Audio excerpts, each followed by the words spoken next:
Hello everyone! Welcome po sa bahay ko. This is Merlz, again, at your service. So guys, panibagong araw na naman po at panibagong lesson na naman po ang hatid ko po sa inyo. So natakil na po natin ang tatlong forms ng verb conjugation. Yun po ang must K or must form, TK or ang te form, nay K or ang nay form. So ngayon po, sa araw na po ito, itatakel po natin ang pang-apat na form ng verb conjugation. Yun po ang kano K or ang potential form. Patapos na po tayo sa ating verb conjugation. I hope po marami na po kayong natutunan. I hope marami na rin po kayong mga verbs na alam. At syempre po, pinaka-importante po, alam po natin kung saang rule po siya nabibilang. Kung nasa rule number 1 po ba siya, rule number 2 at rule number 3. So yung verb conjugation guys, hindi po siya ganun kahirap. Ang need lang po talaga natin is i-work out po yung mga verb natin para po mapadali yung pagkukonjugate nyo po ng verb. Alam ko po na kaya nyo po. So don't ever forget that do whatever he tells you.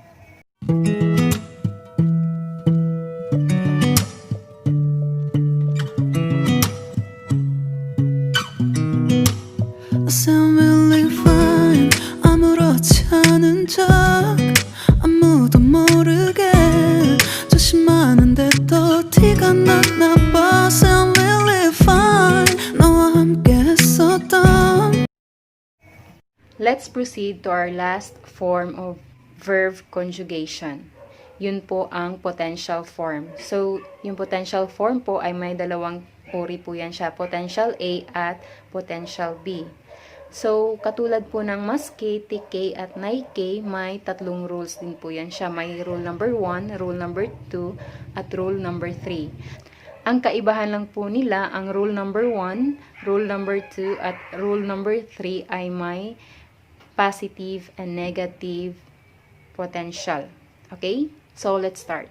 Rule number 1, positive potential A. Change final U sounds to E sounds and add mas. For example, oyugu. In English, swim. So, change final U sounds to E sounds and add mas. Magiging oyogemasu. Okay? Next is yomu. Read. Change final U sounds to E sounds and add mas. Magiging yomemas. In English, I can read. Rule number 1, negative potential A. So, change final U sounds to E sounds and add masem. Okay guys, pag positive po yun, mas ang idadagdag natin. Okay? Pag negative, masen. Okay? So, for example, oyogu, swim. Change final U sounds to E sound and add masem. Magiging oyogemasem or I can't swim. Next, yumu. Read. Change final U sounds to E sounds and add masem. Magiging yumimasem or I can't read. Rule number 2, positive potential A. Cancel ru and add rarimas. Okay, ika-cancel nyo lang po yung ru and add rarimas. For example, osheru, teach. Cancel ru and add rarimas, magiging osherarimas. In English, I can teach. Next example, oboiru, memorize. Cancel ru and add rarimas, magiging oboirarimas. In English, I can memorize. Rule number 2, negative potential A. So, cancel ru and add rarimasem. For example, osheru, teach. Cancel ru and add rarimasen, magiging osherarimasen or I can't teach. Next example. Oboiru. Memorize. Kanselru magiging oboy. Adrarimasem magiging oboirarimasem, or I can't memorize. Next, rule number 3, positive potential A. Change suru to dikimasu. For example, yurisuru, cook. So, change suru to dikimasu magiging ryuri dikimasu. In English, I can cook. Next, change kuru to kurarimasu. For example, motte-kuru, bring. So, change kuru to kurarimasu magiging motte-kurarimasu. In English, I can bring. Next, rule number 3, negative potential A. Change suru to dikimasen. For example, yurisuru. Change suru to dikimasen. Magiging ryuri dikimasen, or I can't cook.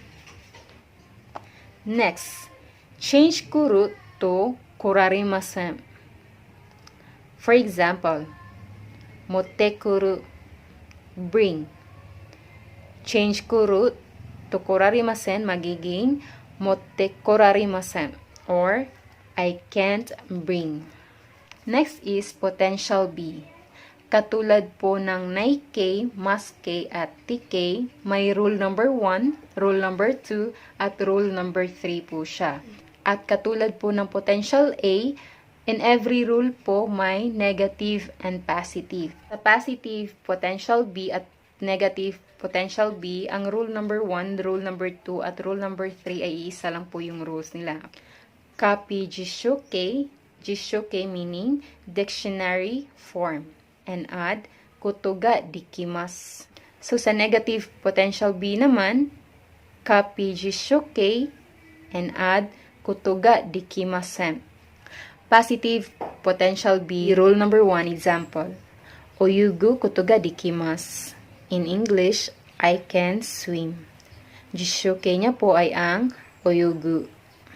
Negative potential. Oyugu kotoga dikimasen. I can't swim. Next example. Yumu kotoga dikimasu. I can read. So, yumu, yun po ang jishoke. And negative potential ay yumu kotoga dikimasen, or I can't read. Potential B, rule number 2, example. Oboiru kotoga dikimasu. I can memorize.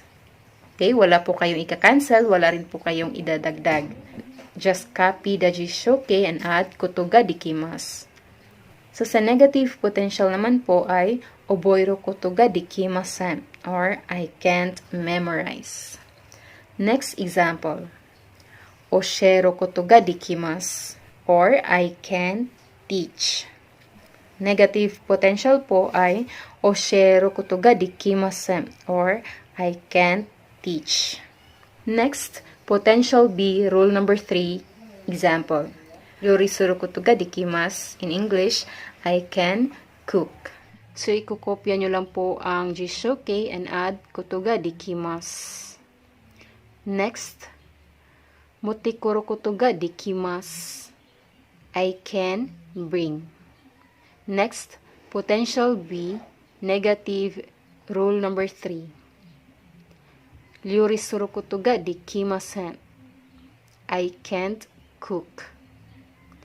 Next, motte-kuru kotoga dikimasen. I can't bring.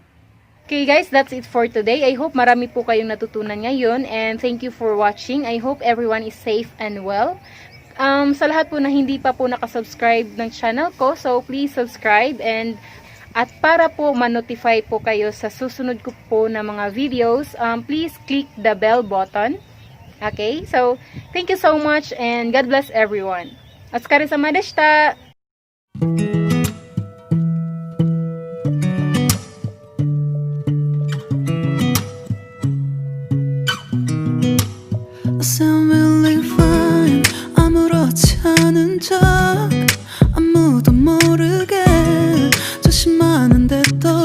티가 나